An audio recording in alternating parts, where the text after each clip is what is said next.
Let's go. Let's go. Hey, what's up? My name's Ira Cross, and this is First Mic, where we talk to comics about their first time on stage. Today, we got Lukas Mateus. Boo! Get off the stage!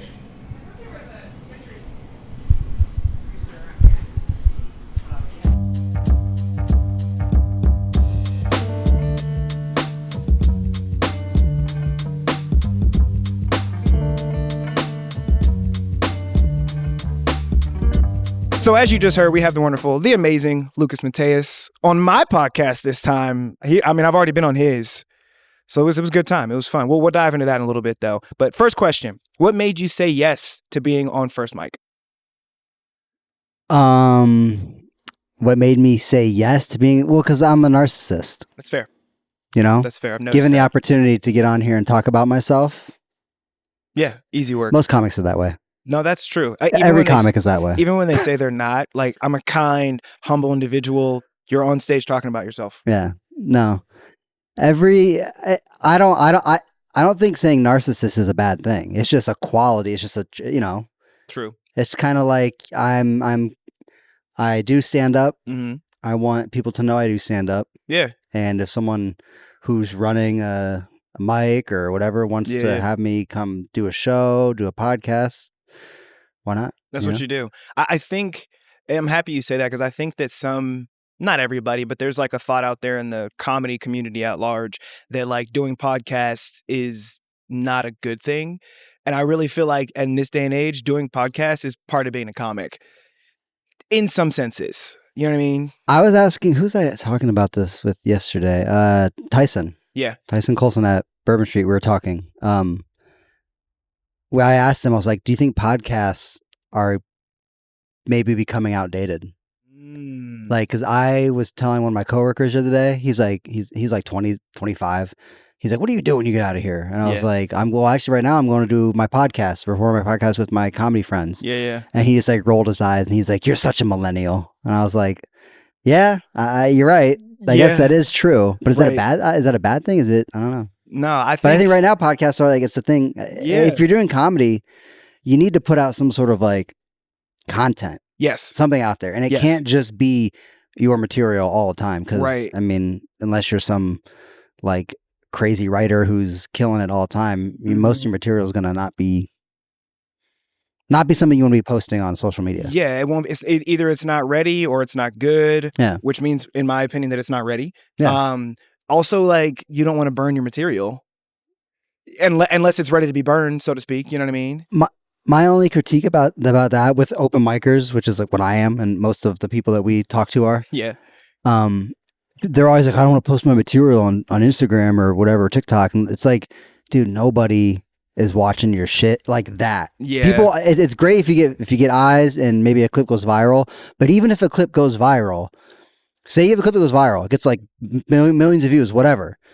You go do a show 2 weeks from now at some bar here in Columbus, nobody's going to be there and go, oh, I heard that joke. Not funny. Yeah. Nobody's going to do that. No, that's not going to happen. And I think more likely what's going to happen is like, yo, I saw him do that joke on Instagram. Right. That's hilarious. That's like in my mind, worst case scenario is that somebody is there who did see that clip. Sure. Because then they saw that joke and it's not a surprise, whatever. But at the same time, nobody's going to like make a fuss about that when they're sitting there watching the show, having a good time. No. Unless you suck. I think if you are, yes, it does. I think if you're like a little further along in your comedy career and you're like really trying to build 30 minutes, 40 hour, you know what I mean? Whatever, then because you're like, I'm trying to like put this material together to actually build to something, then like, okay, then maybe that's your thought process. But other than that, put it out. Like, what does it hurt? I've posted a bunch of, and maybe what I'm saying is wrong. Clearly I'm not a successful paid comic, but like I will post bits that I've done and I'll do it a couple times. Like I'll post like, cause it's different version, changed a little bit, different reaction in the audience or whatever. And I mean, it's just, I just think like when I was in LA, that was one thing I heard from every person that was worked at a club, door guy at a club, some sort of influencer type person is like, everybody's all about just posting content like as much as possible. Yeah. Like you need to post shit every day. And I don't post shit every day, but It helps if you got clips. It does help if you have. We will make sure you have clips. Which is what podcasts are good for. Which is what podcasts are good for. So you started talking about LA a little bit. So I'll just link. I mean, I already have that question written on here. It's the third question, so I'm gonna skip my second question just for you. But no, it just makes sense to go into it. But when you were in LA, like, what was it like being a comic there versus here? More competitive. Okay. Which I like. I like a competition. Okay. But not in a mean. I'm not trying to say like I want to like crush somebody in competition, but I like stakes, like something at stake. Here it doesn't feel there's anything at stake. Here it just here there's like here is Columbus is a great place to start doing stand-up. I would have not started doing stand-up in LA. That would be a nightmare. Got you. Like getting out there and wanting to do mics. Yeah, there's mics all day long everywhere, which is great. But you got to pay for, I would say, 90% of them, if not all of them. You got to pay for all of them or buy a drink. Yeah. So you're spending money every time you go out. Yeah. And it's California, so everything's 100 times more expensive. Gas, drinks, food, everything. So like your standard going to Monday night open mic here in Columbus where you could really go do it for absolutely free and not spend a dime. Or you could spend like, what is it, $2 wells or something? Like spend $5, $10 tops and have a great night of comedy here. Then California's going to cost you like $50. And so but that being said, the thing I like about it, because that's what you asked me, right? What I like about that is that keeps out like crazy people. Yeah. It keeps out all the people who they think they're serious about comedy, but like you can tell you're just a crazy person who's going to stop doing this. Yes. Eventually. You're just some dude that goes up on stage, literally has a conversation with yourself. I'm not talking about anybody in particular that we both have seen or met before, but I mean, look, you will still get some of those people, sure. and because you know they'll scrounge together $5. They'll pull out some teeth and go sell it and get $5.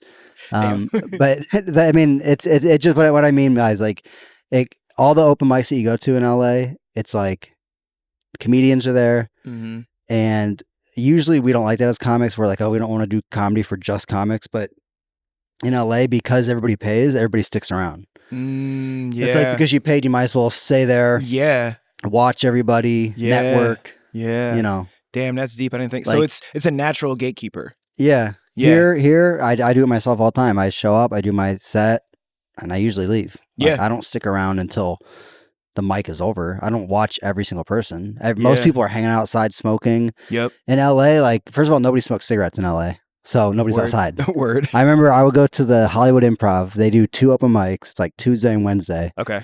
And it's cool. It's like this whole like system. Like if you do well Tuesday, you get 3 minutes. If you do well Tuesday, then you get to do 5 minutes Wednesday. If you do well Wednesday, then you get to do like a cold open in the main room on a real show. And then obviously if you do well from there, you keep going. Yeah. So that mic attracts like hundreds of comics. Oh, sure. And when I first moved there, I was so used to just like Ohio, Columbus open mic vibes or whatever. I always hung out front, and I don't even smoke cigarettes, but like I'd always hang out front because like I smoke weed occasionally, so like I'd hang out front, smoke weed. It's California, and everybody smoke weed in the street anyways. Right. But like nobody's out there. It would literally only be like 4 of the weirdest people who nobody else talks to, and you know what I mean. It was always like the people that nobody fucks with. Is outside smoking cigarettes, and everybody else is inside watching the comedy. You know, because it's like when you're in LA, you're there. Yeah. Not that you've made it there. You've gone to the spot where this shit is taken serious. Yeah. Here in Columbus, comedy is taken serious, but there's nothing at stake. Yeah. Other than I guess like you don't want to burn bridges ever. For sure. Yeah. I've learned that. I've not that I burn bridges, but I have like a thing about me that sometimes rubs people the wrong way, and when that happens, I'm usually like, I don't give a fuck. And that's a cool attitude to have, but it's also not going to get you a lot of places in life. No, that's fair. No, I think that's very interesting that you mentioned that. Like probably the biggest difference. I mean, there's so many differences for sure between LA comedy and here in Columbus, but one of the biggest ones is that there's stakes there, which is huge. So I think you know me, I'm always trying to think of like, how do we make comedy here better? Yeah. Not to change anything, just to change it, but like, how do we improve it so everybody who's involved and really wants to do some dope shit here in Columbus and comedy can actually do that? And I feel like, adding stakes to things is going to help. We can't add it to everything because that'll just, when you change shit on people, like it that messes everything. It would ruin the ecosystem for sure. But I think in some instances, like let's change this and add, I don't know, some aspect of it where there are some stakes. Then that'll bring those people who are willing and wanting to grow and get better. They'll be out for that. But like, all right, sweet. Yeah, let's make sure we do that. Yeah. And then you can still keep the open micer hobbyist energy that some people have. So I think having a good mix is good. It'll always be a small town mentality here in Columbus, no matter how big Columbus gets. Yep. Which Columbus is big, but like it's not big enough to like hold, like I said, that open mic in LA at the Improv, there'd be like over 100 comedians there. Which is crazy. There's not going to be over 100 comedians at an open mic here in Columbus. No. Like, I mean, unless for some reason Columbus is like the biggest city in the country all of a sudden. But I don't know what my point was about that, but it's just the stakes in LA are higher. Yeah. Because there's more people there and it's just like more competition. Mm-hmm. Here, I guess people are competing for spots on like local bar shows and stuff, but really here is a good place to just learn. Yeah. Just learn how to do stand up, get funny, get good at it. And then when you're ready, move someplace. I moved to LA definitely a little premature into my career, but I'm also like old. So it's like, I wanted to get out there before I was any older, Yeah. You're not that old. You're just older than people would assume you are, is what I will say. True, but that doesn't help.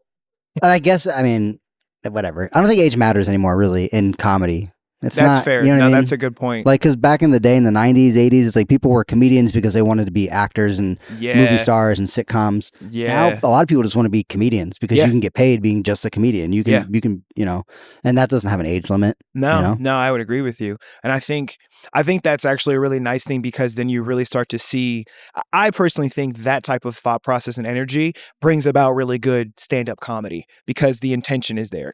Honestly, the reason that I think people go to LA, I mean, and you argue with me if you want, but people go there with the intention of something. I want to be an actor. I want to be a stand-up comic. I want to, whatever it is. I think that's one of the reasons why 100-something plus people are going to be there because they want to be there. Oh yeah, there's a lot of actors there that come. That was the thing about this open mic. I always tell like Def Goldblum here, and there's some other comedian here who's kind of like character-y. Not like Def Goldblum does the music. He's not a character, but his music thing is very funny, and I've seen him kill here in Ohio.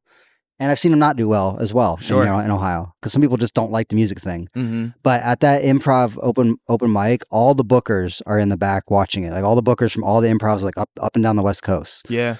And the main one, her name is Rita. She's like the what was the lady from Comedy Store? Mitzi. She's like Mitzi Shore to the improv. She's like been there since the 80s. Oh, she passes people. She sits back there with a laptop and she takes notes on every single comic that gets up that night. And I've looked over her shoulder at the thing. She has like files on everybody. Damn. So like if you go up and do stand up there, she has a file on you. Holy shit. And she like takes notes or whatever. And like what she says goes. So if she wants you to advance, you advance type stuff. Huh. And I keep forgetting my point. What were we just talking about? You were talking about like the connection of you were talking about Mitzi and you were talking about Rita. And then from there, before then, I was talking about comics going there with intention. You brought up Def Goldblum and how he's kind of a character. That a lot of like actor type people would advance in that open mic that night because she liked characters. Yes. There was like, and I saw one guy come in. I've never seen him before at an open mic out in LA, so I don't know if he was a comedian or not, but he was funny. But he just did this like, he was like a big white guy with like a beard and he had like a country, like he did like a mountain man, like old timey kind of like prospector, like look. Yeah. And like his jokes were kind of about, about that kind of shit. And it crushed. Yeah. And then so he advanced to like the next night where he could do 5 minutes in front of the bookers again. Got you. I didn't go that second night to that mic to see that, but I asked somebody who went and they said like he bombed because like he kind of just did the same thing, which isn't a bad thing to do. No. In a competition type, even though it's not a competition, but for him it was because he advanced. So they're watching you. So it's like a lot of competitions I've always been told just do your same shit because they want to see like consistency. So, but just like sometimes doing characters doesn't work. But my point about Def Goldblum was I feel in that crowd of like LA, where you have a lot of people bringing stuff to the stage. Yeah. Some people would have props, and it's like those things always like weirdly work because you don't see it very often anymore. It's different. It's bold. And when these old old people that book shows in LA see like a guy with a prop come up on stage or a guitar, I think they're like immediately interested, as well as everybody is, because it's just it's popular anymore. Everybody just does regular stand-up. Yes. Regular stand-up where they hold the mic like this and they point with their finger or they do that. I do love that. Hold it like this. Everybody has their thing. I can't do that. Man. That should be what, not to say do your podcast, but you should ask comics how they learned how to hold their mic. Because that bothers me. Take notes. I'm judging. Take notes.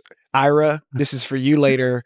Put this in your notes later. You dropped your notes. Put this in the notes. That's a great question. How did you learn to hold your mic, and why do you hold it the way you do? That's a great question. That's part of the reason why, if you watch me do stand-up, I keep it in the mic stand. Like You do. Because I watch people all the time and I judge people all the time on how they're holding the mic.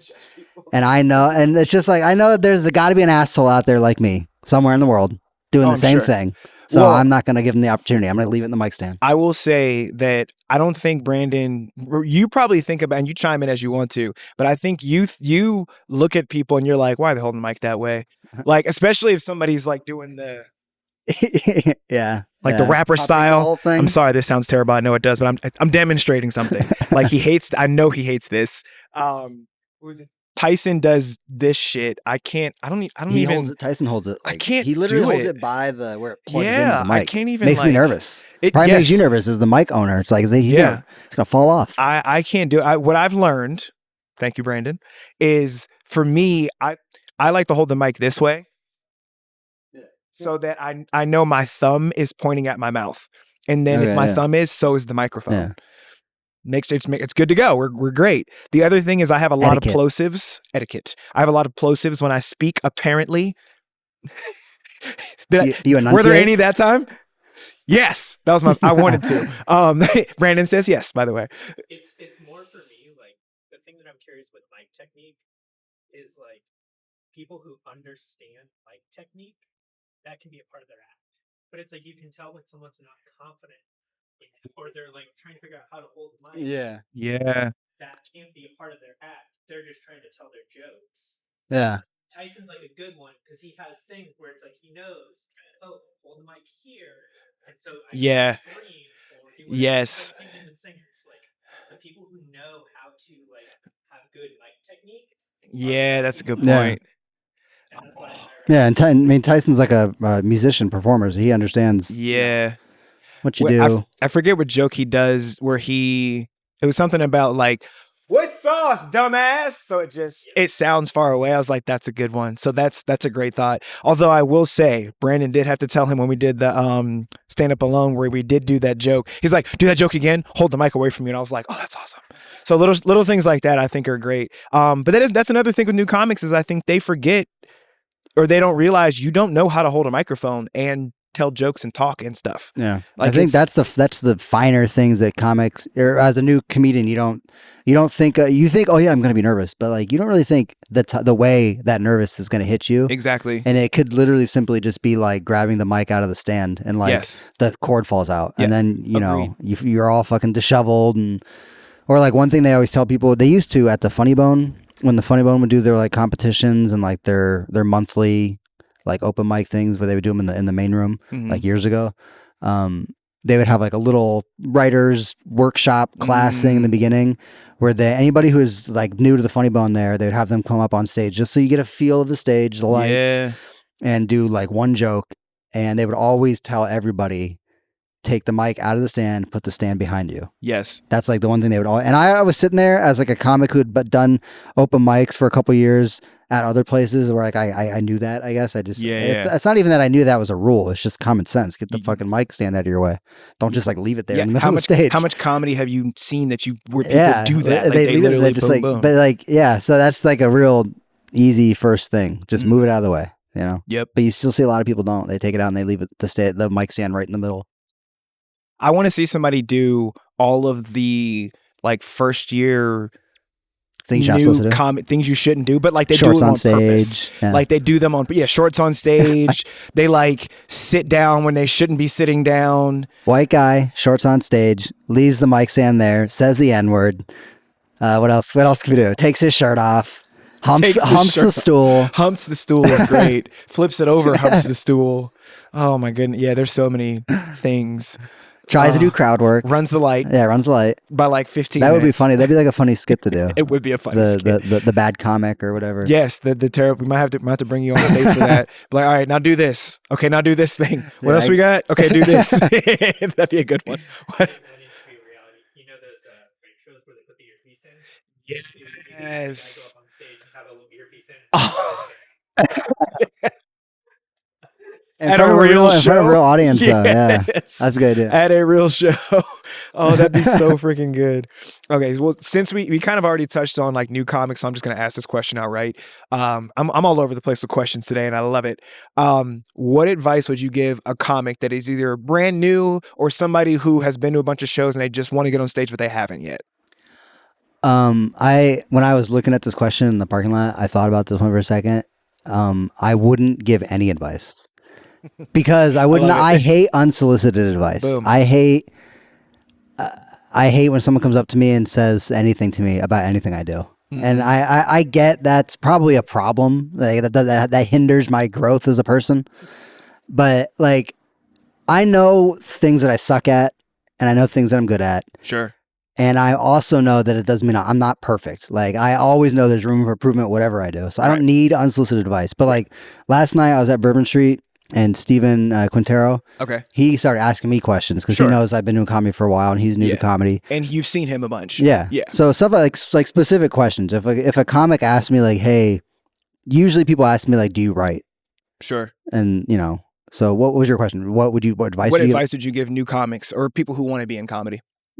I guess just as an unsolicited thing, just keep going. Keep going. Okay. I mean, that's the only thing. Like, I think people do get into stand-up because they think it's a quick ticket to success. Yeah. Because for some people it is. Yeah, for sure. For some people it's like instant success. Mm-hmm. And other people it takes a long time and you don't even see that process. You like meet them when they start and then 10 years later you meet them and they're on top of the world and you're like, oh, I can do that. Yeah. And it's like that there's a lot of shit in between that this person was probably going through that you weren't around for, you know, so you just got to keep going because I've seen so many people quit. Sure. And like a lot of people don't like quit because this isn't comedy is a volunteer based, you know, you don't quit. I hate, I'm not going to name names, but I hate when people do, I've seen people do like a farewell show or their final show or something. And first of all, it's like, bro, nobody even really knows you like that to be like, oh, it's their last show. Yeah. But then they came back like a couple years later. It's like, well, now you're back. I thought you quit. Yeah. Go away. Yeah. If you quit, go away. Yeah. Continue to be a quitter. That's something we Brandon and I have talked about this, and Brandon actually has a video on Instagram. Is it also on YouTube? It's just on Instagram. It's a great video. And the video is just, he's talking about like being a filmmaker and you know, creating videos, things like that. But it applies to comedy too. Yeah. And I would argue it also applies to acting too, you know, anything in life. And he essentially is saying, I'm giving the Cliff Notes version. He's like, if you get into this thing, whatever it is, and you feel like you want to quit, then quit. And I was like, damn, Brandon out here breaking hearts, but that shit is real. It was a face you made. Like you literally looked right in the camera. You're like, then quit. Yeah. It was like, but I agree with that. Like if you're gonna be doing comedy and you actually are gonna quit, cool. Go be an accountant. Do your thing. Yeah, go be a claims adjuster. Fine. But just don't come back. Like if you're gonna, I don't know. It just if you're gonna come back, like don't say you quit. That's why I say keep going. Like comedy, stand-up comedy is, in my opinion, the easiest, cheapest, freest hobby you can have. And I've said that to Neff before, and I hate when I say it to Neff because he always goes, oh, well, I'm not a hobbyist. I'm like, yeah, okay. I'm not a hobbyist either, but I'm just saying in the broad sense, for most people, we're not going to own our own club, Neff. We're not going to, we're not going to like be killing it. No. A lot of us are going to have like a full-time job where that sucks and we just do open mics because it helps keep you fucking sane. You know what I mean? So like, it's a cheap hobby. It's free. You can always do it as long as you can get up and form words and be funny. Yes. You know, and I would agree with you in that because like there's multiple veins to this, but if you want to take two main veins, I guess you want to call them, there is I'm taking this very serious. I'm really doing my thing, which is great. That's awesome. And for those folks, it isn't cheap, free, easy, all those things you just mentioned, for sure. It has aspects of it though, because, you know, you can go practice it anytime. You know what I mean? Like, period. Just going to me as an actor. As an actor, I can practice acting, but like, I really can't the way that I would like in front of a camera and things like that. It's just not the same. Now, if I was a theater actor, it's really not the same. So the stakes are different on that. We talked about stakes before. The stakes are different in that regard. But yeah, no, I hear where he's coming from because he's Neff Johnson. That's how he rolls. He's just everything is serious. The spirit of that. Yes, I'm the same way. Sure. Like if you want the truth to me is when somebody's new to doing stand up, I wish they would quit. I wish they would die. I wish they would stop doing stand up. I wish everybody that does stand up in Columbus would just go away, and I could just be the only comedian that gets booked on all the shows. So that's just, you know, that's what I wish. I am serious about doing stand up. Just because I say it's a good hobby, what I mean by that is if I lost the the will and the spirit to like keep improving and keep being better as a comic, I would still do stand up. Yeah. Because it's like, what am I going to do? What else am I going to do? Go play softball with like my work friends or a soccer league and tear my ACL as a 40 plus year? Like, what are you talking about? Like, I'm 40 years old, so I'm going to just, this is chill. I can come here, I can stand, I can talk shit. Yep. I can have a drink and then I can, you know, go home. Yeah, for sure. A question we need to get to is, tell us about, well, not a question and a statement, but tell us about your first time on stage, man. What was your first mic like? The first mic I was at Zeno's, which is on like 4th or something like that. Yeah, is that Victorian Village? Victorian Village. Yeah. It's called Zeno's. They have a basement downstairs. Yeah. Which that was actually, and it's not just because it was my first mic, but it was my favorite mic because it had like a comedy club feel. It was like really low ceilings, kind of like this, like low ceilings. The only difference is like the stage was higher. So like, it's like lower ceilings. Like if you were really tall, you could just like, you know, put your hand on the ceiling. Yeah. And occasionally people would, you know, file in there downstairs and there'd be like a regular amount of people, be like a good show. And that was my first mic. I went up, a friend of mine who's a comic, Mike Strength from Cleveland, he was in town visiting and he was new to doing stand up too, but he came and watched me. He's the only person there that saw me do stand up. I think he recorded it. Oh, I'd have to ask him. I mean, I'm sure he sent it to me, but this was like 10 years ago. So right. You know. And I bombed, I'm sure. I don't really remember it. Sure. I remember, I think the thing I talked about was like how I always wear, I'm like self-conscious about the underwear that I wear when I go out because like I watch like street fight videos and people get their clothes torn off and I don't want to get my clothes torn off and have like ridiculous underwear on. Or it's a hilarious concept. It's like, it's funny because like I have like all my jokes that I've like written on my phone since I started doing stand-up. Nice. And sometimes I'll like scroll all the way down and look at them.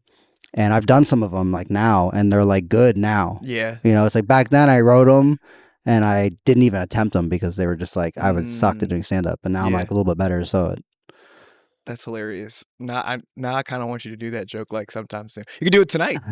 Yeah. Well, we'll see. If you're watching this and it just came out, it's Thursday. We have mics on Tuesday. So speaking of an open mic, speaking of open mics, what was the first time you hosted an open mic like? Because you hosted multiple. Yeah. I got a mic. I started doing a mic in Grandview. Okay. Right before COVID. We talked about this. At like some record store or something. Yeah. And it's funny because I didn't even, it's like every mic I've hosted, other people have set it up and then asked me. Hell yeah. Like this other comic, he doesn't live here anymore. He lives in the neighborhood, walked by this record store, talked to the guy. I was like, yeah, they have a stage. He's like, yeah, come do this. So he told me about it. And so we together like started a thing and it was like a once a month. Every mic was supposed to be a different theme. Like, you know, one theme I remember we had was like, if you're coming up next, you have to do the joke that the comic before you, one of their jokes, like the last joke they told, you have to do that joke. You have to do it. You have to do whatever, you know. Yeah. Nobody followed any of the rules. So it eventually just became a heckle mic, essentially. And it turned into like, and I know people do that. Not that I started a heckle mic, but it turned into that, which people have done since. It's like, just get up there and everybody, as soon as you get on stage, everybody's just like, why are you fat? Why are you gay? You know, it's like, instant, like, can I grab the mic and put the mic stand away? Damn. And put the mic stand away. Yes. That's hilarious. Okay, I'm kind of rapid firing because I got the light, so to speak. I got the hand. I got the 5. I got the 5. I'm ready. But okay. Oh, I definitely want to touch on this. Just the essentials. Where'd the idea come from? I mean, I know, but they don't know.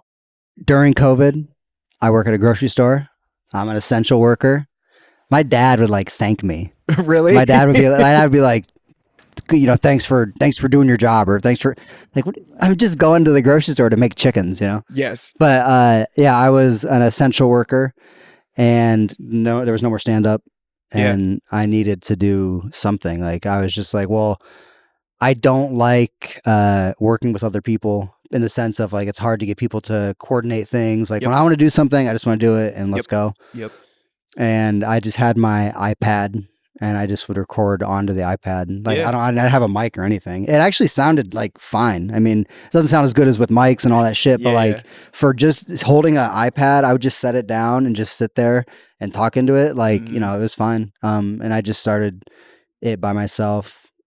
Just Essentials, mostly the name, like Just Essentials, just me and my iPad. Yeah. Like, that was it. Yeah. You know? And then first person was like Jeff. I had Jeff Ladala, like went to his apartment, hang out with him. Yeah. Because he's a fucking character, so I know he'd be funny to talk to. He really is. And it turned into like adding friends who I see regularly. Yeah. You know, at first it was me, and then it was me and Jeff. Yep. And then, you know, Dusty. Yeah. We had Dusty come on. Mm-hmm. And then it was just me, Jeff, and Dusty on our iPad for a minute, and then we're like, let's start having our comedian friends. And you know, it's funny to see how things grow. You know? For sure. I mean, now I like do a podcast in a studio with like James who knows his shit. Yep. And we have video, and you know, it's fun. I wish I could like pay James. I wish I could like, you know, because if like it all comes back to, I want to do it myself and I want it out now. If I knew how to do all this stuff, I would have the podcast out that night we record. Oh yeah. Like, I would just probably stay up all night and just do it. Yeah. Yeah. But I don't expect him to do it, because it's not his podcast. He's not getting paid. Yep. You know. Yep. So you got to batch. You got to make sure you get them all out. That's what, like, right. That's why this episode comes out August 27th and not today, or this Thursday for that matter. Are you guys disciplined though, like every week or whatever you're doing this? We haven't missed a week since December 4th.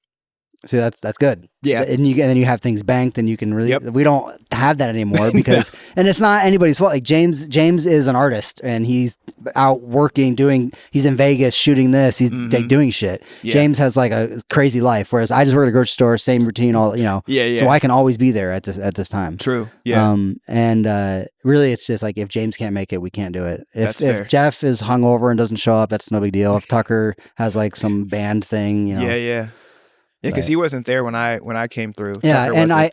I feel bad when I have people on. I don't know if I asked you, and if I didn't, I'm sorry. I usually like to ask people when Tucker or Jeff isn't going to be there. I usually like to ask them if they want to wait until everybody's there. You did ask me that, and I was just like, dude, it's totally up to you. I'm fine I feel with it's like making more it of an work. experience when we're all there. For sure. You know? Yeah, I think it was one of those things where I was like, if you want to make it work, we can. If not, I'm also okay with that too. You let me know, because I also know you were mentioning how it was one of those things where, like, when you get everybody together, you get everybody together, and then when you can't, it's not always like you can't always get everybody together. And I was just like, whatever works, man. If this is the most people we can get for now, let's do it. And I think it came out great. If you haven't seen the episode, Just the Essentials, Ira Cross. We get into it with Ira, you know. We go deep. Shit gets real. You find out some information. Yeah, it was like an interview. Yeah. Have you watched that episode or listened to that episode, Brandon? Brandon says no. Nobody's watched it. Nobody watches the full or listens to the full episode. It's fine. It's fine. The clips is what makes, you know, makes it work. The clips hit. That's why we put out 3 clips a day for this. So be prepared to be tagged in a lot of stuff. It's coming. Mm-hmm. Okay. Closing out questions. I'm skipping a bunch of stuff, and that's totally okay. Least favorite social media, and then where can people find you on said social medias? Least favorite least favorite social media app to use, whatever you want to call it. Some people have said the app, some people have said the experience, and I'm like, okay. I like social media. I like being on social media. Okay. And doing comedy gives me a reason to be on it, rather than just like looking at butt cheeks and fucking puppies and people fighting. Like, it gives me a reason. I'm being honest, you know. If I didn't have comedy, that's what I'd just be looking at my fucking phone, looking at girls shake their ass, like, you know, wasting my time with puppies, holding puppies while they're beating people up. But I like social media. I'm only on Facebook, Twitter, TikTok, and Instagram. Okay. I think. And Word. Probably like, which one do I like the least? I guess Twitter. It's not that I don't like it. I just don't use it that often. Fair enough. I used to, and I was telling Steven Quintero about this, about writing. Because he writes out like word for word his joke, what he wants to, how he wants to perform it on stage, which is like what I used to do too. You write like a whole thing and you try to like memorize it, like your lines in a play or something. Yeah. But I started like, I would write something in like Facebook and then copy paste it into Twitter and then just like take it down from there. Like, cause you can only fit like 120 characters or whatever. So just like delete words, shorten words, like just make it so it fits. And I think that helps like. Interesting. So that's my least favorite one though, just because I don't really use it that often. Right. But that's fair. So what's your favorite one? Favorite one? It's a tie between Instagram and TikTok. I mean, because it's weird how some clips will like blow up on TikTok and they don't do shit on Instagram and vice versa. Like, I don't know how to keep it consistent. We don't either. We're trying to figure that out. I think the only thing that we have that's consistent is the advice that you gave new comics. Just keep going. Yeah, I mean, that's the only thing I know. That's the only thing that is true that will work. If you quit, obviously you're done. Yeah, it's over. So you got to keep going, and you can keep going, and it could get worse and worse and worse, and you can embarrass yourself, and everyone's like, "What's this guy posting?"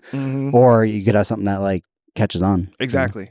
So then, where can people find you on social media? On said social medias, like my names. Yep, handles and such. I think on like everything, it's Blood X Shower. Yes, which is a Blade reference. Yes.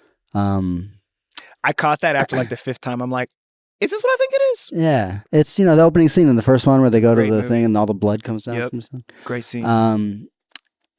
Yeah, that or just my name, Lukas Mateus on TikTok. I think it's Lukas Mateus Comedy on TikTok. Lukas with a K. With a K, yes. That's important. Not a C. You have no idea how many comedians I know. Like people that I've gone to their open mics 100,000 times and written my name down on their list. And then like when I'm messaging them on Instagram, like asking them if they want to come on the podcast or whatever, they always spell my name with a C. And they're saying something. And what's funny too is like I know what's gonna happen is whenever I say your name on this podcast, it's gonna pop up and say and you have to change it. It's gonna happen. Yeah, those like little like name license plates that you could get at like Walmart and stuff when you were a kid. I've never found one with my name. Me either. Really? Ira? I thought there'd be one in like Brooklyn or something, maybe. Ira maybe Brooklyn. I didn't think of Brooklyn. I never went to Brooklyn as a kid, so I don't know. But maybe. So, okay. Then last question I'll ask you before we get you out of here, because we're tired of seeing your face. No, last question I'll ask you. August 27th is when this episode is airing. What do you have going on that day or even after that? I think my mom's birthday is around that time. It's good Probably to know. Go to dinner with her. Hope so. Catch me there throwing jokes at whatever restaurant we go to. No, I don't know. I have not been blessed with the booking fairy. That'd be great. Booking fairy's not come down and blessed me yet. Where I could be like, oh, I got this, and this. Comics put out those like headshots where they have all their dates showing up. I've never done that. And the second I say it, I'm sure there's a comic like, oh, it's because you don't get booked. And yes, that is probably part of it. You said that. Yes. But there have been times in the 10 years I've done comedy that there has been a chance where I could have done that. And I could have posted my headshot with like 8 open mic dates that you can come catch me at. But I like to stay humble. That's fair. And truthful. So since he's not going to say it, I'll say it for him. Here at Rehab, shout out Rehab, by the way. I'll be there. Here at Rehab, he does host an open mic that we put together every Tuesday. About that. Every Tuesday. And then the last Tuesday of every month is like a showcase of the best open micers of Rehab Tavern. There you go. So come to that if it's Tuesday or the following Tuesday when this comes out on a Thursday. Any Tuesday. You need jokes. Yes. If he's not hosting, I'll probably be hosting because Someone will be here. I'm bored. And he's not able to do it. So, anywho, dude, thank you so much for being on. This is dope. This is a good time. Good comedy. It's a good hang. We're just chopping. I hope I didn't. Comedy. It seemed like you had questions that we didn't get to because I was yapping. Dude, there's a lot of times where we have not gotten to probably the same amount of questions with other comics. The questions are to fill the time so we can talk about stuff. The main question I want is, what was your first mic like? And we got that. If we got through every question, that means the interview sucked. Yeah. Probably. I don't know if you're like, well, I guess we're out of questions, and you got like 10 minutes left. Shit, let me freestyle. But there have been times, and if you're watching this and you're thinking of your episode, But there have been times where I'm like, oh shit, we're going too fast. Because they're not answering with enough like substance. Let me slow this down with some random questions that are just thrown in there. That does happen. It is what it is. I'm getting better at it now too, so that helps. Can I say one thing? Because I know the one question you had that you were gonna ask me was the who should. Oh yeah. Who are some top tier comics we should have on? Just two people that I thought of was Josh Ostriff. Okay. Just because he's really funny. He's moving away very soon though, so it's like you're kind of running out of time. But he's funny and he's young, and I think he's going to be a good comedian if he sticks with it and whatever. And he sticks with it. Yeah. He's been on Just the Essentials, and he's a very odd interview. So I would like to see him with you because I feel like you'd get mad. I feel like eventually you'd just be like, all right, dude, can we just answer the question? Because he probably won't answer the question, or he'll be weird about it. And I'm giving you a heads up. I think if we had him on, it wouldn't be that I would get mad. It would be I would probably take it more of a challenge and how to corner him into asking the questions. Not mad's the wrong word. Just like he's frustrating to funny, frustrating. He's a challenging interview. And then Jeff Adala. Even though Jeff Adala doesn't really do stand up that much anymore because he's a severe alcoholic and can't drive anywhere, he has done stand up for many years, and he's very, very funny. And he's inspired me, I would say, the most since I've started doing stand up. Yeah. And he would love to hear that. He'd love to rub in my face. He has been inspiring to me just because of how you've seen him. Yeah. He's an interesting looking person. Very much so. And he has the confidence of like a LA 10. He really does. He has the confidence of The Rock. And he just really walks through like he owns the place. And I think that's important for like new comics a lot of comics want to be like humble and like whatever at first. Yeah. But I think then you kind of get forgotten. You know, you got to be like a loud voice. You got to stand out. If typically you're quiet, which I'm very quiet typically I don't talk to many people. I stay in the back somewhere. Mm-hmm. It's like you got to learn to be full of life on stage. On stage. I love that you said that. Like being humble on stage won't get you anything. Typically not. Yeah. Like you got to do it on stage. So Lukas Mateus, ladies and gentlemen. Shout out again to Rehab Tavern for hosting us. Shout out to Brandon for making sure that we stay on task, even though we didn't. Sorry, Brandon. The brains behind the operation. Yeah, hell yeah, dude. Love it. First mic. Check out the next episode. It's about to be dope. Yeah.